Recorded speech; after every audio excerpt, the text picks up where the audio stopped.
योगी जी, आपको न्यूज़ 18 को ये एक्सक्लूसिव इंटरव्यू देने का बहुत बहुत धन्यवाद। आज हम महाकुंभ के इलाके में हैं। चारों तरफ हम लोगों ने देखा कि क्या आयोजन है, भव्य, अलौकिक, एकदम आलीशान। थोड़ा आपके उससे जानना चाहेंगे कि इसको कैसे आप लोगों ने क्या काम, इस पे क्या लगा इतना बड़ा आयोजन करने में, और कुंभ के लिए आपका क्या मैसेज है दुनिया को? राहुल जी, मैं सबसे पहले न्यूज़ 18 की टीम का और आपका महाकुंभ क्षेत्र में हृदय से स्वागत करता हूं। जो कुछ भी आपको देखने को मिल रहा है पूरे प्रयागराज क्षेत्र में और इस महाकुंभ नगर में, आदरणीय प्रधानमंत्री जी के विजन का ये मूर्त रूप है। भारत की विरासत को उसका सम्मान मिलना चाहिए और एक सरकार का क्या दायित्व होना चाहिए उस आस्था को सम्मान देने के लिए, उसी का एक प्रतिफल है कि दिव्य और भव्य कुंभ इस रूप में आयोजित हो रहा है। हजारों वर्षों की विरासत को आज की पीढ़ी जान पा रही है और जो पीढ़ी काफी उम्रदराज हो चुकी है, उस पीढ़ी को भारत की इस पुरातन गौरव को अपनी अगली पीढ़ी को देने में भी गौरव की अनुभूति होगी कि हमारी विरासत अब सुरक्षित है और इसी भव्य और दिव्य रूप में आगे बढ़ेगी। यह दृश्य सनातन धर्म का वह दिव्य और भव्य स्वरूप है जिसका आज आप यहाँ अवलोकन कर रहे हैं, जिसके लिए हमारा सनातन धर्म जाना जाता था। भारत की ऋषि परंपरा ने कुंभ का आयोजन इसी भव्य और दिव्य तरीके से भारत की आध्यात्मिक और सांस्कृतिक विरासत को आगे बढ़ाने के लिए इस प्रकार के आयोजनों का शुभारंभ किया था। और ये तो प्रयागराज की धरती है। मां गंगा, यमुना और सरस्वती की इस त्रिवेणी में कोटि कोटि श्रद्धालु आकर के पूज्य संतों के सानिध्य में स्नान करके पुण्य का भागीदार बनता है। मैं पहले भी कुंभ में आ चुका हूं। 2019 में आपने भव्य अर्ध कुंभ का आयोजन किया था, उसमें भी आया था। मगर जिस प्रकार की भीड़ मैं इस बार देख रहा हूं, इस तरह की भीड़ पहले मौनी अमावस्या के स्नान में होती थी। आजकल लगभग रोज इस तरह की भीड़ दिख रही है। देखिए, ये जो आयोजन है जी, ये भारत की एकता का एक संदेश देने वाला एक समागम है। और ये सही बात कहा आपने कि मौनी अमावस्या जो मुख्य स्नान होता है कुंभ का, जी, मौनी अमावस्या को इस प्रकार की भीड़ दिखती थी, लेकिन अब इस प्रकार की भीड़ हर दिन नजर आ रही है। यानी पिछली बार 2019 में मौनी अमावस्या के दिन 4 करोड़ श्रद्धालुओं ने संगम में स्नान किया था और इस बार मकर संक्रांति के दिन ही 4 करोड़ श्रद्धालु संगम में स्नान किए थे। तो इस बार अब तक पिछले 10 दिन के अंदर 10 करोड़ से अधिक श्रद्धालु संगम में स्नान कर चुके हैं और आज 2 करोड़ से अधिक श्रद्धालु इस महाकुंभ क्षेत्र में यहाँ पर आ चुका है। सुबह से ही संगम में पवित्र स्नान में भागीदार बन रहा है और ये अनवरत सिलसिला 3 फरवरी तक चलता रहेगा। मेरा अनुमान है कि मौनी अमावस्या के दिन इस बार 19 से 3 से 5 गुने तक भीड़ होगी। 3 से 5 गुना। और कुल कितने लोग आपको लगता है कि यहाँ पे मेरा आएंगे? अनुमान है कि महाकुंभ क्षेत्र में 45 दिनों के इस पूरे आयोजन में दुनिया की तीसरी बड़ी आबादी के बराबर लोग यहाँ पर रहेंगे। यानी भारत और चीन के बाद जो सबसे बड़ी आबादी होगी इस अस्थायी शहर में होगी। मेरा अनुमान है 40 से 45 करोड़ श्रद्धालु इस दौरान आकर के संगम में आकर के पवित्र डुबकी के माध्यम से राष्ट्रीय एकता का संदेश देंगे। बहुत बहुत आपको बधाई, आपने इतना बड़ा आयोजन किया। आपने डुबकी कहाँ लगाई थी उस दिन कैबिनेट के साथ? देखिए राहुल जी, इस सामने ही ये हम हैं यहाँ पे यमुना जी पे, इस सामने गंगा जी आ रही है और इस सामने दोनों का संगम हो रहा है। और अदृश्य मां सरस्वती के बारे में भी मान्यता है कि तीनों का मिलन इसी स्थल पर होता है और यहीं पर संगम में ये लाखों श्रद्धालु जो स्नान कर रहे हैं इसी संगम में स्नान कर रहे हैं। आपका एक बड़ा अलग दृश्य हम लोगों को देखने के लिए मिला। एक आपको बड़ा हंसते खेलते एक दूसरे के ऊपर पानी डालते हुए आप चौवन आपकी पूरी कैबिनेट ने आपके संग डुबकी लगाई, क्या आपको बचपन सा याद नहीं आ गया? देखिए, एक अद्भुत क्षण होता है ये, इसको शब्दों में नहीं व्यक्त किया जा सकता है। ये अविस्मरणीय क्षण होते हैं और जिस एकता का संदेश महाकुंभ दे रहा है, उस एकता के संदेश को उत्तर प्रदेश वासियों और उत्तर प्रदेश के माध्यम से देशवासियों को देने में हम सबको गौरव की अनुभूति होती है। हम यहाँ पे जहाँ पे खड़े हैं, ये सामने ये पूरा क्षेत्र संगम का क्षेत्र है और सामने ये किला है जी। किले में अक्षय वट भी मौजूद है, सामने दिखाई दे रहा है। और अक्षय वट कॉरिडोर पहली बार बना है, जहां पे प्रतिदिन लाखों श्रद्धालु जाकर के दर्शन कर रहा है। इसी किले के अंदर मां सरस्वती का कूप भी है, अदृश्य रूप से ही नहीं बल्कि दृश्य रूप से सरस्वती के दर्शन वहां हो सकते हैं। और उसी में पातालपुरी कॉरिडोर भी बना हुआ है। ये 3 कॉरिडोर केवल किले के अंदर बने हैं। चौथा कॉरिडोर बड़े हनुमान जी मंदिर का बना है। फेमस लेटे हुए हनुमान जी। लेटे हुए हनुमान जी हैं। ये बड़े हनुमान जी के रूप में विख्यात हैं और उनके दर्शन वहां पर श्रद्धालु कर सकता है। मेरा ये सौभाग्य है कि मैं इस बार आपको प्रयागराज में इंटरव्यू कर रहा हूँ। मैं यहाँ पला बढ़ा हूँ। तो मोदी जी आए बनारस में, काशी विश्वनाथ कॉरिडोर बना, काशी जो है एक विश्व मैप में आया। वैसे ही अयोध्या में पिछली बार आपने राम मंदिर का निर्माण हुआ, जनवरी 22 को प्राण प्रतिष्ठा हुई। आज प्रयागराज भी इस महाकुंभ को लेकर देश दुनिया में चारों तरफ इसकी बात हो रही है। तो क्या आपको लगता है आने वाले समय में ये भी एक टूरिज्म, स्पिरिचुअल टूरिज्म का बड़ा सेंटर बनेगा? देखिए, भारत की इस ताकत को दुर्भाग्य से पूर्व की सरकारों ने नहीं समझा था। भारत की इस विरासत जो स्पिरिचुअल टूरिज्म में भारत के अंदर मौजूद था, जो पोटेंशियल था जी। इसको देखा है प्रधानमंत्री मोदी जी ने। और इसीलिए मोदी जी के नेतृत्व में काशी में काशी विश्वनाथ धाम, 2019 का प्रयागराज कुंभ, अयोध्या में श्री राम जन्मभूमि पर मर्यादा पुरुषोत्तम प्रभु श्री राम के भव्य और दिव्य मंदिर के निर्माण का कार्य, एक नई अयोध्या के दर्शन अयोध्या में होते हैं।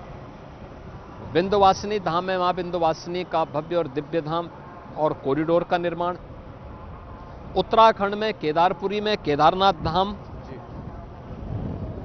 महाकाल में महालोक का धाम, ये सभी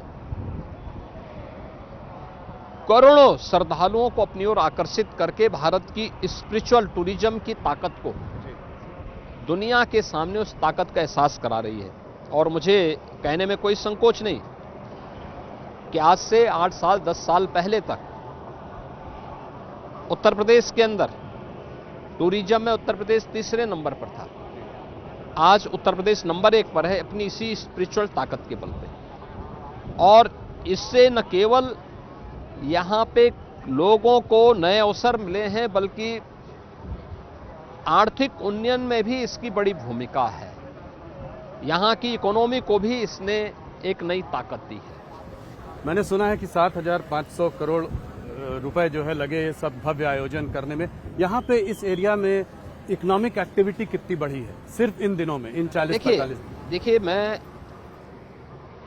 जो 7,500 करोड़ रुपए खर्च हुए हैं वो केवल आयोजन में ही नहीं बल्कि प्रयागराज सिटी को जोड़ने वाले जो कनेक्टिंग मार्ग्स हैं, हाईवे हैं, उनमें, रेलवे स्टेशंस में, एयरपोर्ट पे और प्रयागराज सिटी के सर्वाधिक यानी एक व्यवस्थित डेवलपमेंट में, रोड, ओवरब्रिज, अंडरपास, फ्लाईओवर्स, इन सब में मिलाकर के इतना खर्च हुआ है।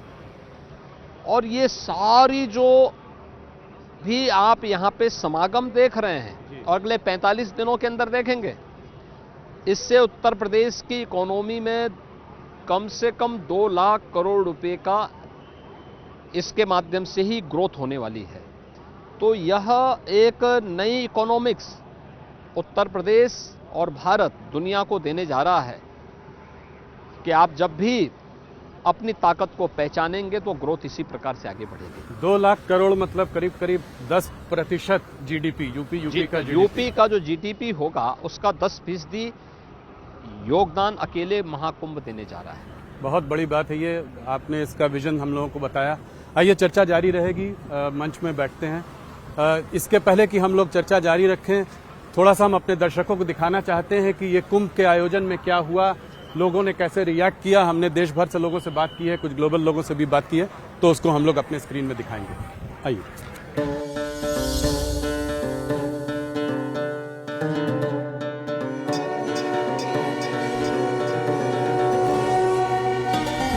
अंतरात्मा तृप्त हो गई, जो शांति मिली है। अद्भुत, अलौकिक, बहुत मजा आ रहा है। मोदी जी और जोगी ने बड़ा अच्छा काम किया है। This is a place that is filled with blessings, unlike any other on the entire planet. Ganga मैया के डुबकी लगाने में बहुत आनंद आया। हम सारे पुण्य पा गए। Bringing hundreds of millions of people together is a massive work to do. My gratitude to our Prime Minister Modi ji, together with Yogi ji, what he has done. It's unbelievable. We didn't expect it to have such a huge experience. Prayagraj प्रशासन की बहुत अच्छी व्यवस्था है। हर चीज की अगर पूछते हैं ना तो सही तरीके से बताते। इतना सुंदर नजारा अभी तक देखा नहीं मैंने। बहुत पावन फील हुआ। पहला ही महाकुंभ है, करके बहुत अच्छा लग रहा है। धन्यवाद देना चाहूँगा मुख्यमंत्री योगी आदित्यनाथ महाराज जी का। आस्था का संगम है, पूरा जन सैलाब उमड़ा हुआ है। We can see with our eyes the reality of sadhana, of त्याग. हमका मन ये कह रहा है कि हम तो यही रहो।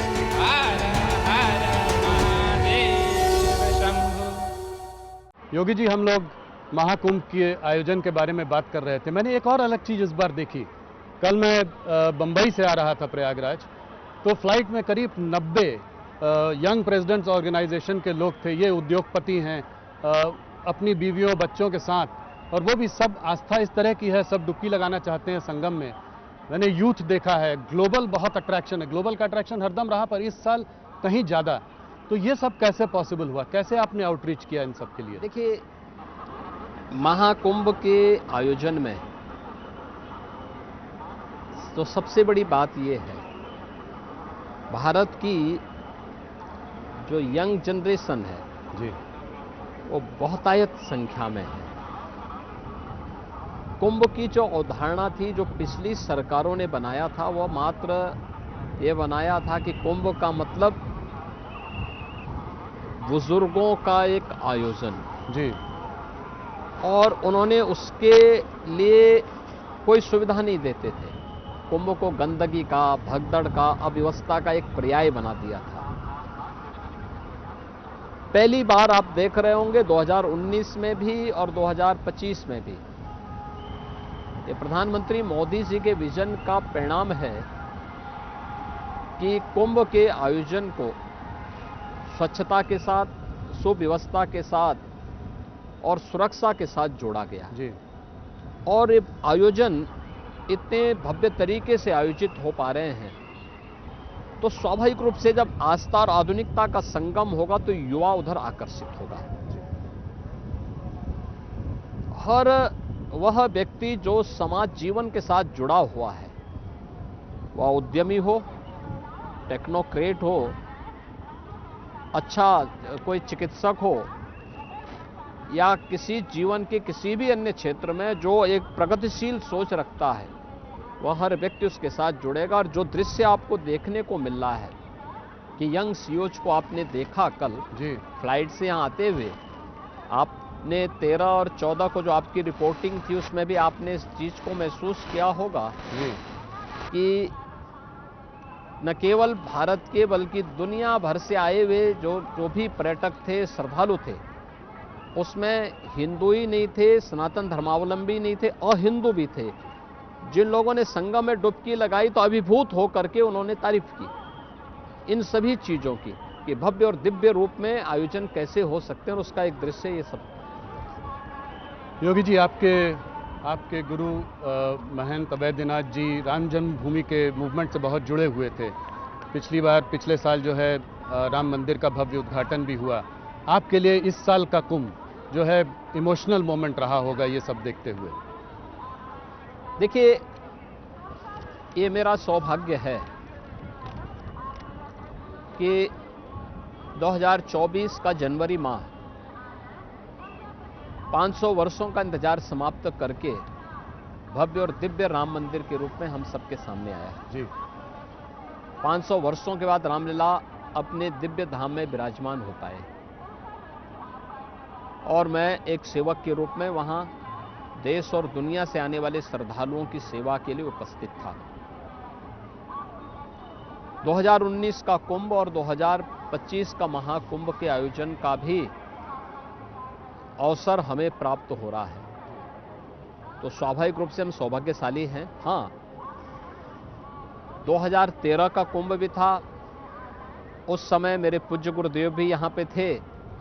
आज वे इस लोक में नहीं हैं, लेकिन सूक्ष्म रूप से उनका आशीर्वाद जरूर प्राप्त हो रहा होगा। वे तमाम दिव्य विभूतियाँ जो 2013 में थी आज नहीं हैं, लेकिन आज ये सब दृश्य देख करके वे संतुष्ट हो रहे होंगे। उनका आशीर्वाद जरूर इस पूरे आयोजन को प्राप्त हो रहा होगा। लेकिन जो ये सफलता की नई कहानी आज उत्तर प्रदेश लिख रहा है, आदरणीय प्रधानमंत्री जी के मार्गदर्शन और उनकी ही विजनरी लीडरशिप के कारण ये सब संभव हो पा रहा है। सनातन धर्म को लेकर मोदी जी की एक बहुत अलग सोच है। कैसे आप अगर एक मैसेज आप दुनिया को सनातन धर्म के बारे में देना चाहें महाकुंभ और के माध्यम से, तो क्या कहेंगे आप? देखिए, महाकुंभ का तो एक ही संदेश है और जिसको आप देख भी रहे होंगे, न जाति न पाति, न कोई संप्रदाय, न कोई लिंग का भेद, सारे लोग एक संगम में स्नान कर पा रहे हैं। कोई भेदभाव किसी के साथ नहीं। बगल में कौन स्नान कर रहा है किसी को पता नहीं। तो महाकुंभ का तो एक संदेश, एकता से ही अखंड रहेगा ये देश। एकता से, एकता का जो संदेश है वह कुंभ का संदेश जाना चाहिए, इस महाकुंभ का संदेश जाना चाहिए। पूज्य संतों और आने वाले जितने भी श्रद्धालु हैं या पर्यटक हैं, ये सब एकता के संदेश को लेकर के जाएंगे तो सनातन धर्म मजबूत होगा। सनातन धर्म मजबूत होगा तो भारत मजबूत होगा। महंत अवैधनाथ जी भी कहते थे कि जो राम जन्मभूमि मूवमेंट है वो हिंदुओं को एकत्रित एकजुट करने का एक मूवमेंट है। मंडल कमीशन ने जो है लोगों को, हिंदुओं को कास्ट में बांटा, वो मानते थे कि ये उसको जोड़ रहा है। अब जैसे ही आपने इतना बड़ा आयोजन किया, अब अपोजिशन पार्टी के नेता कह रहे हैं कि ये धार्मिक आयोजन का राजनीतिकरण है। इसको आप कैसे देखते? देखिए, मेरा ये मानना है और हम लोग ये मानते रहे हैं, गोरक्षपीठ ये मानती रही है कि समाज में दबे कुचले वंचित लोगों को उनका अधिकार मिलना चाहिए। दलित हों, वंचित हों, पिछड़ी जाति के लोग हों, समाज में गरीब तबके के लोग हों, सौभाग्य से स्वतंत्र भारत में उन सबको उनका अधिकार प्राप्त हो रहा है। लेकिन अपने राजनीतिक स्वार्थ के लिए समाज को बांटा जाए, जातिवाद के नाम पर, क्षेत्रवाद के नाम पर, भाषावाद के नाम पर, यह देशद्रोह से कम नहीं। यह अपने आप में एक देशद्रोह है। जातिवाद के नाम पर, क्षेत्र और भाषा के नाम पर आप समाज को बांटेंगे और सत्ता प्राप्त करके फिर परिवारवाद को बढ़ावा देंगे। वर्तमान भारत इसको स्वीकार करने को तैयार नहीं है, इसको नहीं स्वीकार किया जाना चाहिए। इससे देश कमजोर होगा। हमें बांटना नहीं है, हमें एक रह करके भारत को मजबूत बनाना है। भारत की मजबूती सनातन धर्म की मजबूती है, हर एक भारतवासी की मजबूती है। राहुल गांधी और अखिलेश यादव जी जैसे ऑपोजिशन के नेता कास्ट सेंसस की बात करते हैं, तो आपका क्या मत है? क्या आप कास्ट सेंसस के पक्ष में हैं या आप इसको एक खतरा मानते हैं? मेरा मानना है कि हर गरीब को, हर वंचित को, हर दलित को, हर पिछड़ी जाति के व्यक्ति को, हर गरीब को उसका अधिकार मिलना चाहिए और किसी भी संवेदनशील सरकार का दायित्व बनता है। और ये देश का सौभाग्य है कि पिछले एक दशक के अंदर आजाद भारत में पहली बार हर दलित, हर वंचित, हर गरीब, हर पिछड़ी जाति के व्यक्ति को उसका अधिकार प्रधानमंत्री मोदी जी के नेतृत्व में मिला। 4 करोड़ गरीबों को एक एक आवास मिल जाना, 12 करोड़ गरीबों के घर में शौचालय बन जाना, 10 करोड़ गरीबों के घर में एलपीजी के कनेक्शन जल जाना, 4 करोड़ गरीबों के घर में बिजली के निःशुल्क कनेक्शन उपलब्ध हो जाना, 80 करोड़ लोगों को फ्री में राशन की सुविधा लगातार पिछले 5 वर्ष से प्राप्त हो रही है। यह पहली बार हुआ है। हर एक तबके के लिए उस प्रकार की योजना, 12 करोड़ किसानों को किसान सम्मान निधि का लाभ प्राप्त हो रहा है। कोई किसी की जाति नहीं देखी गई, किसी के साथ भेदभाव नहीं किया गया। ये केवल जब मोदी जी के नेतृत्व में वेलफेयर की स्कीम सबका साथ और सबके विकास की भावना के साथ आगे बढ़ रही है, तब बांटने वाले लोग फिर जातीय आधार पर, क्षेत्र और भाषाई आधार पर बांटने की कुछ चेष्टा कर रहे हैं। भारत को और सनातन धर्मावलंबियों को खास तौर पर इससे सावधान रहना होगा। योगी जी, इसके बावजूद 2024 के चुनाव में आप लोगों ने 400 पार का, एनडीए ने 400 पार का नारा दिया, मगर ऑपोजिशन ने संविधान बदलने की बात जो कही, वो कहीं ना कहीं कुछ ना कुछ हद तक थोड़ी चिपक गई। और आप यूपी में अगर लें तो उम्मीद थी कि 2019 से भी ज़्यादा आंकड़े आएंगे, मगर आप लोग 33 सीटों में सिमट गए। क्या लगता है क्या हुआ, कहाँ गलती हो गई? देखिए, इंडी गठबंधन विदेशी पैसों के बल पर उन्होंने इतना दुष्प्रचार किया। किसी ने संविधान बदलने का दुष्प्रचार किया, किसी ने आरक्षण समाप्त करने का दुष्प्रचार किया, किसी ने कोई अन्य दुष्प्रचार किया। तमाम प्रकार का दुष्प्रचार करते करते इन लोगों ने सोशल मीडिया प्लेटफॉर्म का और डिजिटल मीडिया का भी दुष्प्रचार का माध्यम बना करके इन्होंने उस समय जो कुछ भी दुष्प्रचार किया था, जनता को चुनाव के बाद उसका एहसास हो पाया। और आज आप देख रहे होंगे फिर से जनता जनार्दन उनको जवाब दे रही है। अभी हरियाणा का चुनाव हुआ था, भले ही लोकसभा चुनाव में 50% सीटें उन्होंने पाई थी, 50% बीजेपी ने पाई थी, लेकिन लोकसभा चुनाव के बाद विधानसभा के चुनाव में Bharatiya Janata party full majority के साथ वहां सरकार बनाने में सफल हुई। महाराष्ट्र के अंदर उन्होंने उस समय सफलता प्राप्त की थी, लेकिन विधानसभा चुनाव में फिर से भारतीय जनता पार्टी ने वहां फुल मेजॉरिटी के साथ सरकार, एनडीए की सरकार बनाने में सफलता प्राप्त की। उत्तर प्रदेश के अंदर 9 उपचुनाव हुए, 9 में से 7 भारतीय जनता पार्टी पाई और मात्र 2 पे इंडी गठबंधन सिमट करके रह गया है। ऐसे ही अन्य क्षेत्रों में भी इस प्रकार के परिणाम सामने आए हैं। इसलिए आज के दिन पर उनका झूठ का पर्दाफाश हो चुका है, जनता उनकी वास्तविकता समझ चुकी है और ये भी जानती है कि संविधान की प्रति लेकर के घूमने वाले लोग ये वही लोग हैं जिन्होंने बाबा साहब भीमराव अंबेडकर का अपमान किया था, जिन लोगों ने संविधान का गला घोंटने का काम किया था, अपने राजनीतिक स्वार्थ के लिए संविधान में संशोधन करते रहे, ये वही लोग हैं। अब ये बहुत दिनों तक ये लोग सरवाइव नहीं कर पाएंगे भारत की राजनीति में। तो योगी जी, अगर इस बात को आगे बढ़ाएं तो 2027 के उत्तर प्रदेश के चुनाव में आप किन मुद्दों को लेकर लोगों के बीच में जाएंगे? देखिए, हमारे मुद्दे तो बहुत साफ हैं जी। हमें विरासत और विकास को आगे बढ़ाना है, गरीब कल्याणकारी योजनाओं को लेकर के आगे बढ़ाना है, सुरक्षा का बेहतर माहौल देना है, सबका साथ और सबके विकास के भाव के साथ भारतीय जनता पार्टी और एनडीए 2027 के चुनाव में भी आगे बढ़ेगी और फुल मेजॉरिटी के साथ अपनी सरकार फिर से यूपी के अंदर बनाएगी। तो लॉ एंड ऑर्डर के मुद्दे के अलावा और कौन से मुद्दे उठाएंगे? मैंने कहा ना, विरासत भी है तो विकास भी, वेलफेयर की स्कीम भी है। हर गांव, हर गरीब, हर किसान, हर नौजवान, हर महिला, इन सभी के हितों को प्राथमिकता देते हुए सरकार अपना कार्य कर रही है। उत्तर प्रदेश में जो आपके एलाइज हैं वो कितने महत्वपूर्ण रहेंगे? मैं देख रहा था आपने प्रेस कॉन्फ्रेंस में सबको आगे बुलाया, आपने राजभर जी की बात करी। सभी लोग मंत्रिमंडल के भाग गए हैं, तो मंत्रिमंडल में सभी लोग मिलकर के निर्णय लेते हैं और यहाँ पे सभी लोग आए थे, तो मंत्रिमंडल के सामने जब फोटोग्राफी की बात आई तो हमने कहा भी हमारे सभी सहयोगी दलों के लीडर्स भी सामने आ जाए। तो ये माना जाए हम साथ साथ हैं, सभी लोग साथ में हैं, आगे साथ रहेंगे। आपने हरियाणा और महाराष्ट्र में एक शानदार जीत की बात करी, बहुत बड़ा कमबैक रहा और बहुत कन्विंसिंग विक्ट्री रही दोनों जगह। महाराष्ट्र में तो बहुत बड़ी जीत रही। आपने एक नारा दिया उन दिनों, बटोगे तो कटोगे। तो मैं ये जानना चाह रहा था आपसे कि ये नारा आपके कहाँ से आया, कैसे सोचा, और इसका अर्थ थोड़ा समझाएं हमको। देखिए मैं हरियाणा चुनाव के दौरान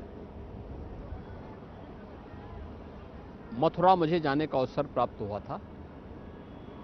रात्रि को मैं मथुरा में था, सुबह मुझे वहाँ पर आगरा में दुर्गादास राठौर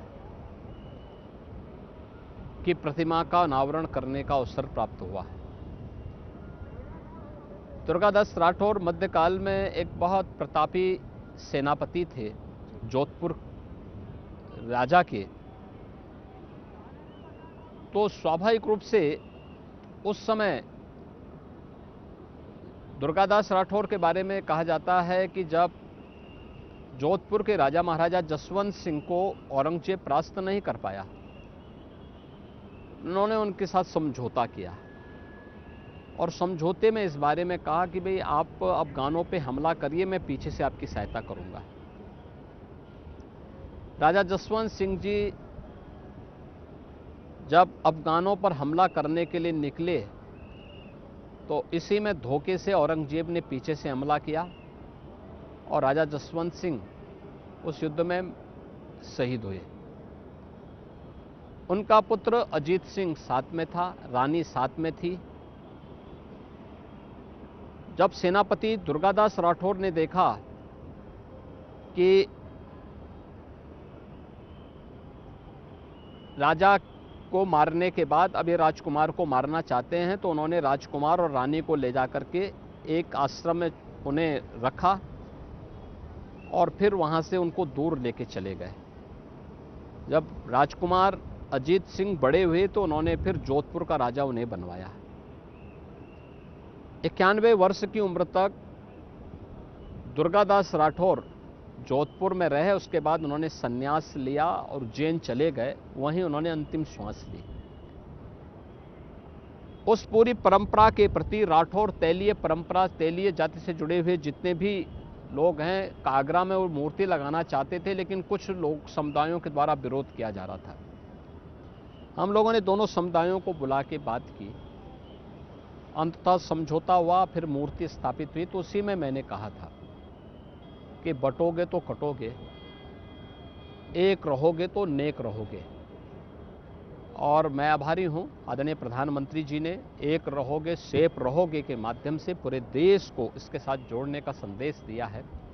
और मैं मानता हूं महाकुंभ का भी यही संदेश है कि एकता से ही अखंड रहेगा देश। देश अखंड रहेगा तो देश सुरक्षित रहेगा, सनातन धर्म सुरक्षित रहेगा। सुरक्षित है तो हर जाति, हर मत, हर मजहब, हर संप्रदाय, हर पंथ भी सुरक्षित रहेगा। और सुरक्षा है तो समृद्धि अपने आप आएगी। मैं एक चीज़ आपसे समझना चाह रहा था कि आपके पहले कार्यकाल में लॉ एंड ऑर्डर एक बहुत बड़ी प्रॉब्लम आपने सॉल्व की, उसका आपको जनता ने आपको दोबारा बहुत बड़ी जीत दिलाई।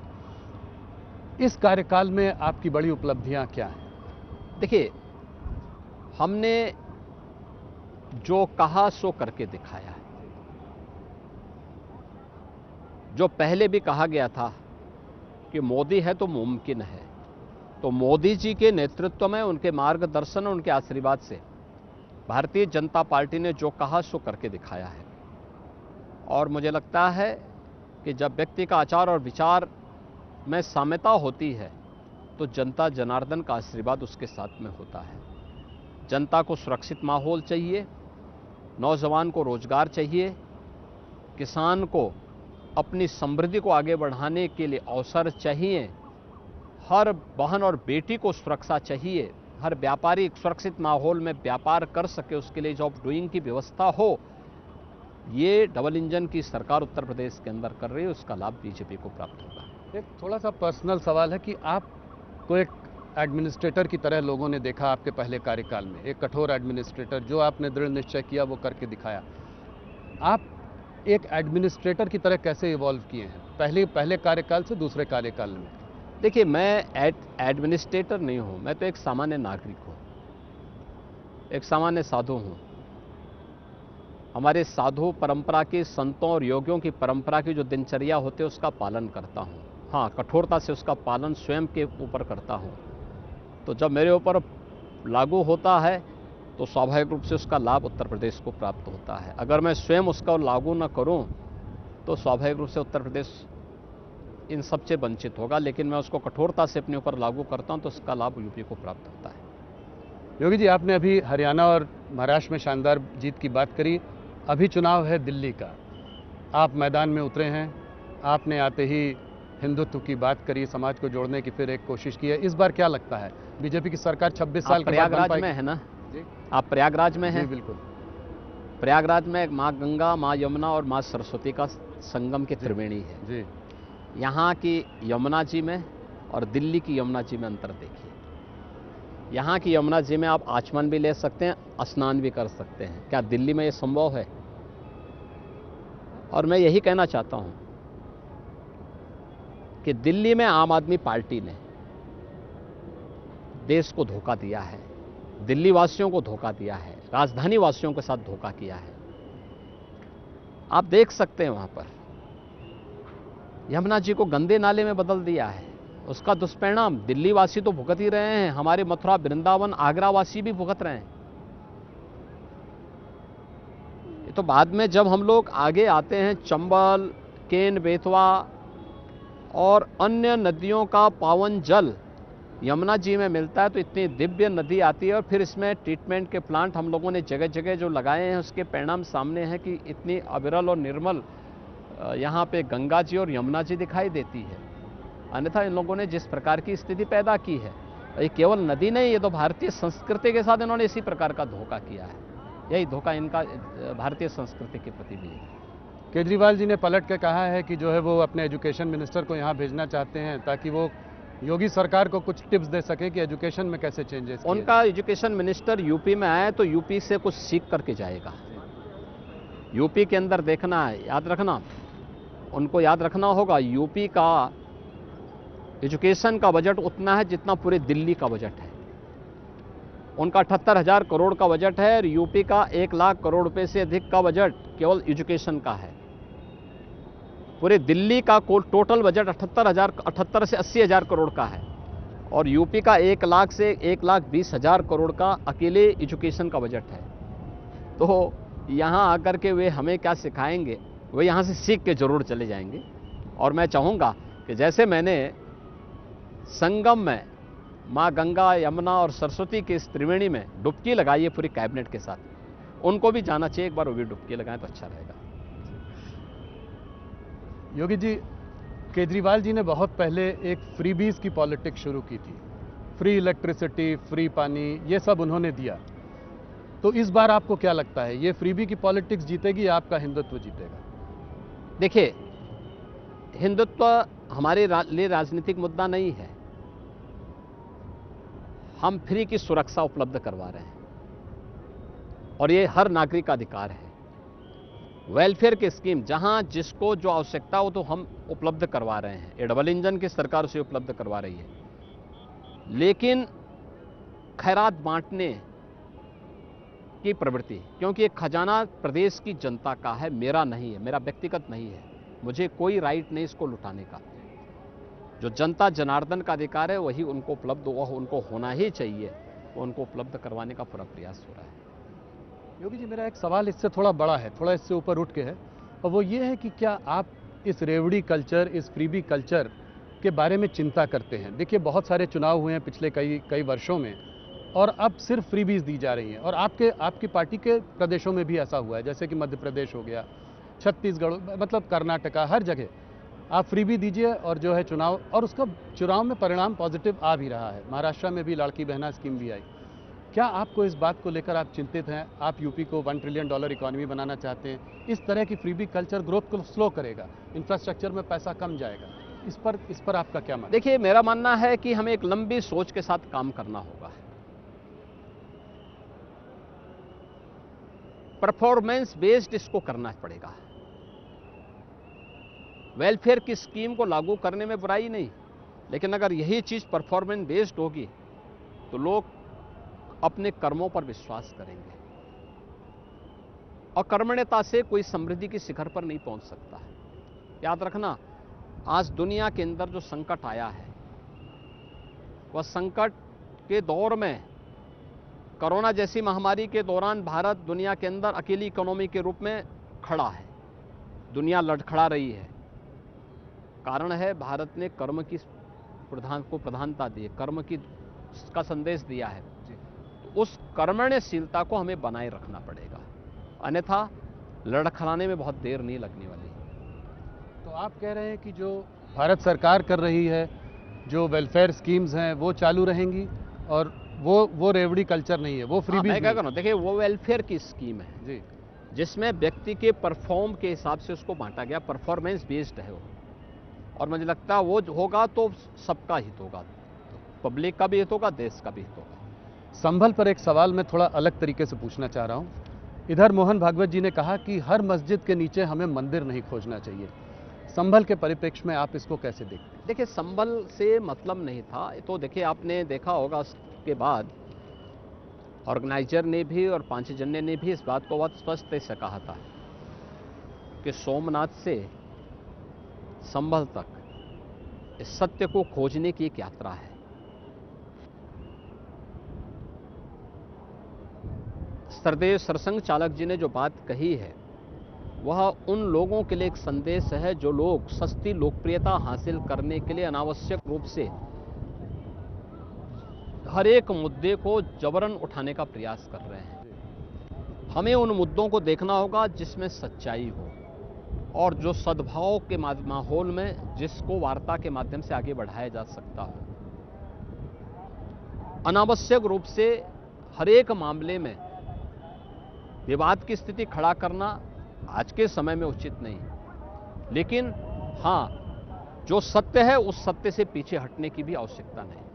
तो संभल में, मथुरा में आपका काम चालू रहेगा, मंदिर वहां? मैं क्या करूँ ना, संभल में सच सामने आना चाहिए जी, मथुरा और काशी का सच भी सबके सामने आना चाहिए।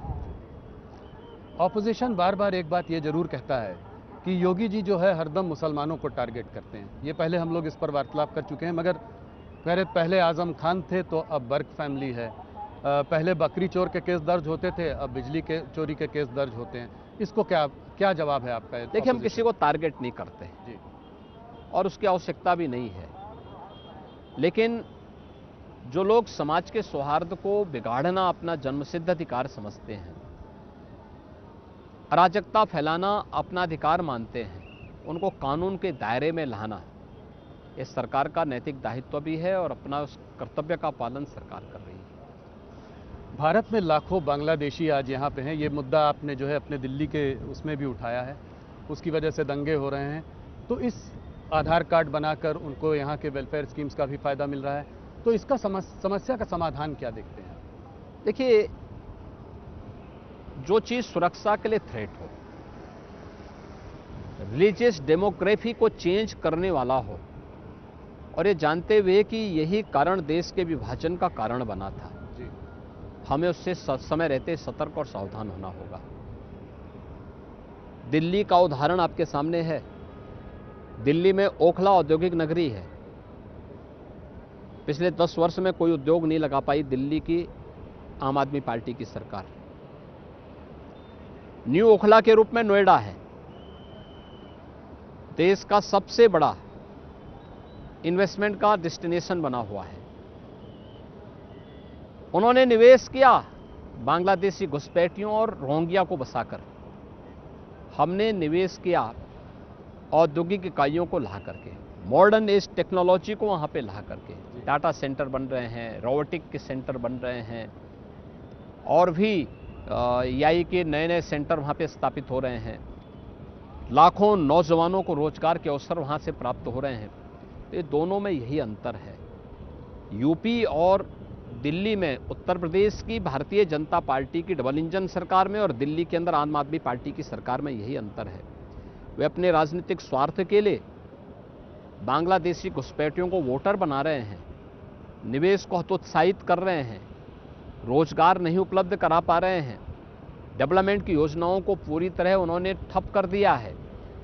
लेकिन दूसरी तरफ उत्तर प्रदेश सरकार है कि उत्तर प्रदेश के अंदर हमने यूपी को निवेश के सबसे बड़े गंतव्य के रूप में स्थापित करने में सफलता प्राप्त की है। यूपी को देश के सबसे बड़े स्पिरिचुअल टूरिज्म के हब के रूप में स्थापित करने में सफलता प्राप्त की है।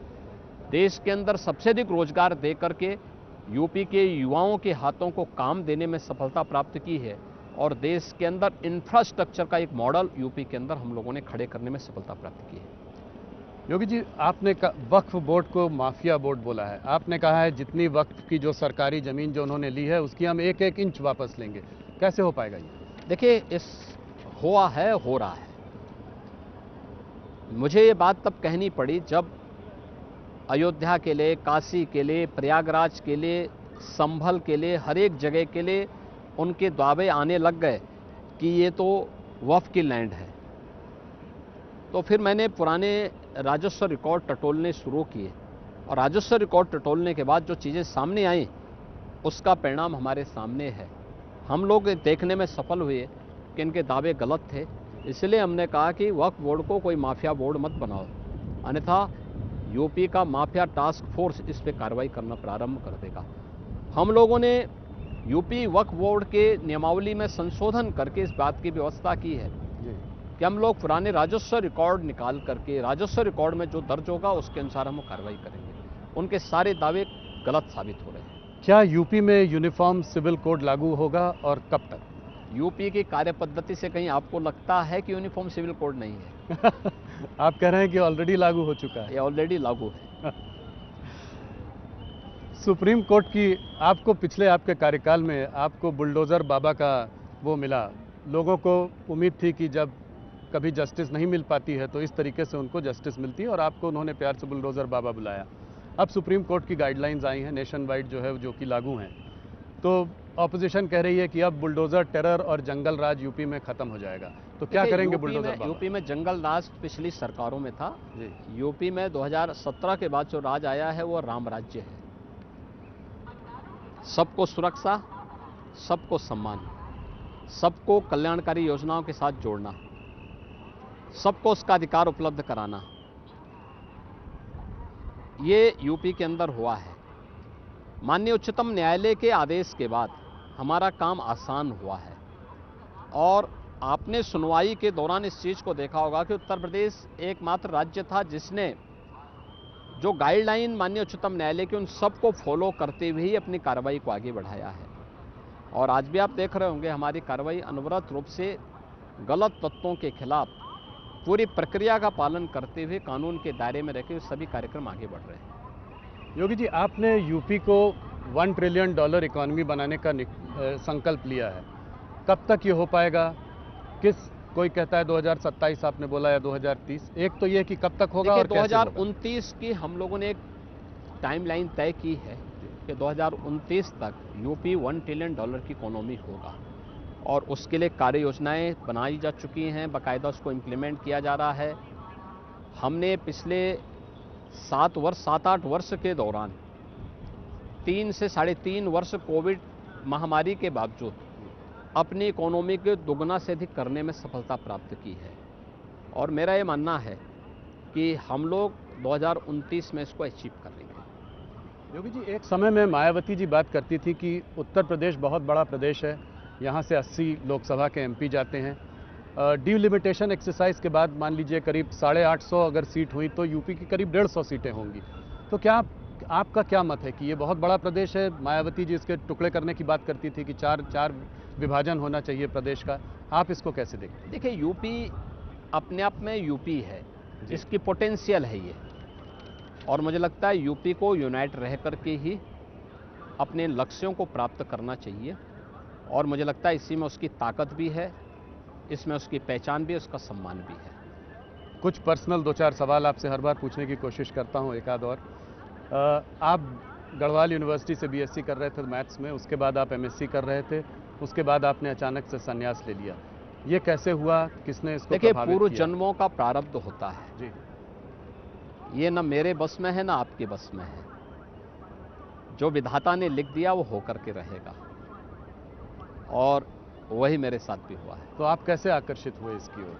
देखिए, मैं हमेशा व्यवहारिक जानकारी देने का पक्षधर रहा हूं, और मैं पूज्य संतों की सानिध्य में जाकर के अलग अलग पंथ और संप्रदायों को मैंने देखा। बाद में जब मुझे लगा क्रियात्मक योग से जुड़ा हुआ एक समृद्ध संप्रदाय नाथ संप्रदाय है, तो मैंने उस समय आकर के महंत अवेद्यनाथ जी महाराज के सानिध्य में आकर के उसकी दीक्षा ली, और फिर मैं इस पूरी परंपरा के साथ दीक्षित हो गया। आपके गुरु के गुरु दिग्विजय नाथ जी, वो भी लोकसभा में थे, वो भी एमपी थे। आप महंत अवैधनाथ जी भी राजनीति में भी रहे। हाँ, आप तो 26 साल की उम्र में ही एमपी बने, और अब आज सबसे बड़े प्रदेश के मुख्यमंत्री हैं। धर्म और राजनीति को आप कैसे देखते हैं? इसमें कोई विरोधाभास? देखिए, विरोधाभास मानने के लिए मानो तो गंगा जल है, न मानो तो बहता पानी है। आप मानो तो धर्म एक जीवन पद्धति है जो सदाचार, कर्तव्य और नैतिक मूल्यों का एक प्रवाह है, जिसमें व्यक्ति और समाज का जीवन टिका हुआ है। क्या कोई राजनीति कर्तव्य से विमुख हो सकती है? सदाचार और नैतिक मूल्यों से विमुख हो सकती है?